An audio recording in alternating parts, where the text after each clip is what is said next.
झारखंड को विश्व के क्रिकेटिंग पिरामिड में एस्टैब्लिश करने में जेएससीए का भी बड़ा योगदान रहा है। नई बुलंदियों तक क्रिकेट पहुंची है झारखंड की क्रिकेट। और क्रिकेटिंग आइकन महेंद्र सिंह धोनी हो या फिर होर्ड ऑफ क्रिकेटर्स जिन्होंने अपनी पहचान बनाई, राष्ट्रीय फलक पे या इंटरनेशनल लेवल पे परफॉर्म किया, उसमें कहीं ना कहीं जेएससीए का भी योगदान रहा।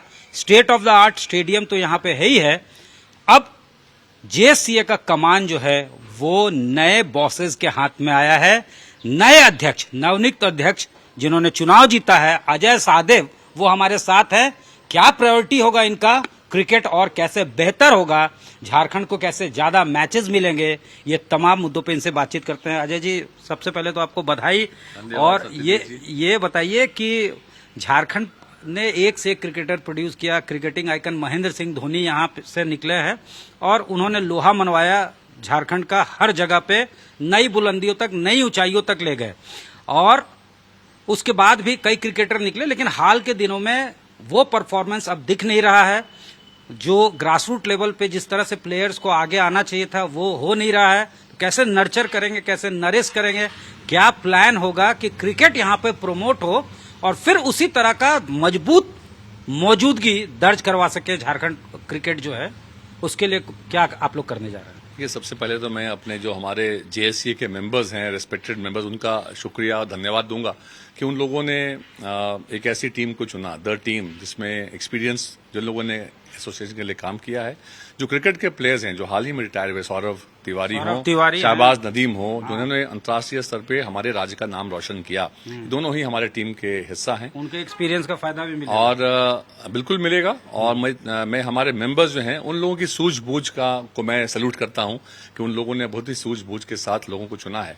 तो और जो लैंडस्लाइड विक्ट्री हमारे मेंबर्स ने दी है, तो रेस्पॉन्सिबिलिटी, जिम्मेवारी बहुत बड़ी हो जाती है। और रेस्पॉन्सिबिलिटी ये है कि लोगों के जो मेंबर्स की भावनाएं हैं, जो हमारे राज्य में जो क्रिकेट को लेके एक जुनून है, क्रिकेट एक पैशन है यहाँ के लोगों के लिए। आप देखेंगे कि हम लोग सिर्फ बड़े खिलाड़ियों की बात करते हैं, लेकिन आप देखेंगे कि यहाँ पे जो भी बच्चा एक डिस्ट्रिक्ट लेवल पे भी खेल रहा है, तो उसके पीछे का संघर्ष अगर आप देखेंगे डिस्ट्रिक्ट लेवल तक पहुंचने के लिए, कंपटीशन बहुत ही टफ होता है। फिजाओं में क्रिकेट है यहाँ तो, हवा और में क्रिकेट है। ऐसे खिलाड़ियों को एक जो इंफ्रास्ट्रक्चर है, जब हम एक बड़े इंफ्रास्ट्रक्चर की बात करते हैं तो आपके ध्यान में हमारा जो अंतर्राष्ट्रीय स्टेडियम है उसको आप देखते हैं। लेकिन एक चैलेंज अभी है कि हर जिले में हमारा अपना क्रिकेट का मैदान हो, क्योंकि आपको भी पता है कि क्रिकेट के मैदान में आप टर्फ विकेट्स बनाते हैं, वहां अगर बाकी भी खेल हो रहे हैं तो उससे वो डिस्टर्बेंस होता है। इसलिए क्रिकेट के लेके एक्सक्लूसिव ग्राउंड्स होने चाहिए, पिचेस होने चाहिए। हम बड़े स्टेडियम की बात तो जरूर करते हैं, लेकिन और ग्राउंड्स को शायद डेवलप करने में कहीं ना कहीं एक गैप रहा है। तो जो हमारी नई टीम है, हम लोग एसोसिएशन के मेंबर्स के साथ मिलके, और हम लोग इसमें स्टेट गवर्नमेंट की भी मदद लेंगे। और डिस्ट्रिक्ट में हम लोग ग्राउंड, जहां जिस डिस्ट्रिक्ट में ग्राउंड अपना नहीं है, इसकी हमारी कोशिश बिल्कुल होगी। इसके अलावा जो हमारे यहाँ खिलाड़ी हैं, जो प्लेयर्स हैं, जैसे आपने कहा कि जो और टैलेंटेड इतने प्लेयर्स हैं, इसके बावजूद आप देखेंगे कि आईपीएल के लेवल में भी और यहाँ से और बच्चों को जाना चाहिए। तो इसके लिए जो एक बात हम लोग काफी दिन से चर्चा भी कर रहे हैं, काफी स्टेट्स में अभी प्रीमियर लीग्स हो रहे हैं, ऐसे प्रीमियर लीग स्टेट के हो रहे हैं कि जो अनकैप्ड प्लेयर्स हैं, जिन्होंने अपने स्टेट को भी रिप्रेजेंट नहीं किया है, लेकिन वो वहां के झारखंड प्रीमियर लीग जैसे हमारे राज्य में पहले हुआ था, उसकी शुरुआत अगर हम करते हैं तो वहां से जो बच्चे, जो युवा, जो प्रतिभावान रहेंगे, उसको पूरा हमारे झारखंड के लोगों को एक्सपोजर मिलेगा पूरे राष्ट्रीय स्तर नए टूर्नामेंट्स कराने, और उसपे जो आईपीएल की टीम्स भी उनको देखेगी, सेलेक्ट करेगी, तो उससे भी हमें क्रिकेट को बढ़ावा मिलेगा। इसमें महिला क्रिकेट का भी हम लोग जरूर झारखंड प्रीमियर लीग कराएंगे। इसके अलावा जो आपने कहा कि एक सिलेक्शन का जो प्रोसेस होता है, काफी बार मैंने देखा है कि जो सिलेक्शन प्रोसेस पे लोग सवाल करते हैं, लेकिन मेरा ये मानना है कि जो हमारे सेलेक्टर्स हैं वो अपने सही काम करते हैं। उसके बावजूद जो है कंपटीशन इतना टफ होता है कि काफी बार कोई अच्छे खिलाड़ी भी पीछे रह जाते हैं। तो जब आप और ऐसे टूर्नामेंट्स का आयोजन करते हैं तो जो लड़के लड़कियां जो टैलेंटेड हैं उनको एक प्लेटफॉर्म मिलता है, ज्यादा वाइड कर देते हैं आप उसको। और मुझे लगता है कि जो हमारा अपना दिखा पाए। इसके अलावा जो मेंबर्स हैं, एसोसिएशन के जो सदस्य हैं, जिन लोगों ने इतने वर्षों से ये इतना पुराना एसोसिएशन 1935 से चला आ रहा है, अनडिवाइडेड बिहार के समय से चला आ रहा है। और ये झारखंड का सौभाग्य था कि अमिताभ सर की वजह से ना केवल हमें एफिलिएशन पहले मिला बिहार से पहले, बल्कि इसके साथ साथ एक अंतर्राष्ट्रीय स्तर का स्टेडियम का निर्माण भी हुआ।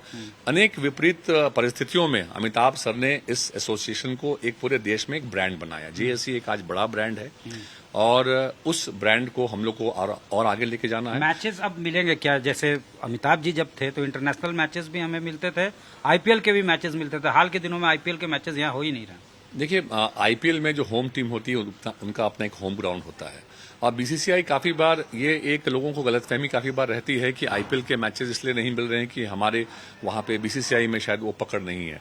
मुझे लगता है कि इन बातों को मैं मीडिया के माध्यम से हमेशा कहता हूं कि सिर्फ आईपीएल मैचेस कितने मिल रहे हैं, अंतर्राष्ट्रीय मैचेस कितने मिल रहे हैं, ये तो जो आप कहते हैं आइसबर्ग का टिप होता है। जब आप ग्राउंड लेवल से, जब हम क्रिकेट पूरे राज्य में क्रिकेट की हम बात करते हैं तो हमारा राज्य जो है नेशनल लेवल पे कैसे हमारे क्रिकेटर्स को प्रोमिनेंस मिले, कैसे हम जो राष्ट्रीय स्तर के टूर्नामेंट्स हैं, रणजी टूर्नामेंट हो, दिलीप ट्रॉफी हो या जो अंडर 23 के टूर्नामेंट्स होते हैं, हर टूर्नामेंट में हमारे हर फॉर्मेट में हमारे यहाँ की टीम कैसा परफॉर्मेंस कर रही है, तो फोकस इस पे भी रहेगा कि हम राष्ट्रीय स्तर के टूर्नामेंट्स में भी चैंपियन बन सके, झारखंड के खिलाड़ियों को राष्ट्रीय स्तर पे पहचान मिले, इंडियन टीम में हमारे यहाँ के कितने युवा आगे उनको मौका मिलता है। और रही बात बीसीसीआई में, तो हमारे यहाँ पे जो इलेक्ट होकर 2 प्लेयर्स आए हैं जिन्होंने अंतर्राष्ट्रीय स्तर पर झारखंड को रिप्रेजेंट किया है, उनके आने से बीसीसीआई के अंदर भी जेएससीए की जो और आप कह सकते हैं पकड़ जो है वो और मजबूत होगी और इसका लाभ झारखंड को मिलेगा, मैं आपको इंश्योर करूंगा। रही बात मैचेस की, तो आने वाले दिनों में आप देखेंगे कि उसके लिए प्रयास होगा कि जो क्रिकेट प्रेमी हैं उनको लगता है कि हम अधिक से अधिक मैचेस लेके आएं और इसके लिए हम लोग जरूर प्रयास करेंगे। हमसे बात करने के लिए बहुत धन्यवाद सर। अजय साहदेव साफ तौर से कहना है कि बेसिक फोकस जो होगा वो ये होगा कि कैसे नर्चर किया जा सके टैलेंट्स को, ताकि ज्यादा से ज्यादा रिप्रेजेंटेशन इंडियन क्रिकेट टीम में मिले, ज्यादा से ज्यादा एक्सपोजर क्रिकेटर्स को मिले जो बडिंग क्रिकेटर्स हैं, और फिर नए धोनी, नए सौरभ तिवारी, नए शाहबाज नदीम, नए वरुण और नॉक करें बीसीसीआई को और अपना मजबूत पकड़ बनाए, पहचान बनाए और टीम के अंदर हो, ये एम होगा। और इसके लिए ग्रासरूट लेवल से काम किया जाएगा। हर जिले में क्रिकेट का स्टेडियम होगा, ज्यादा से ज्यादा मैचेस कराए जाएंगे, टूर्नामेंट्स कराया जाएगा, प्रीमियर लीग्स कराया जाएगा, ताकि उनको मौका दिया जा सके। कैमरामैन राकेश तिवारी के साथ सत्यजीत कुमार, रांची आज तक।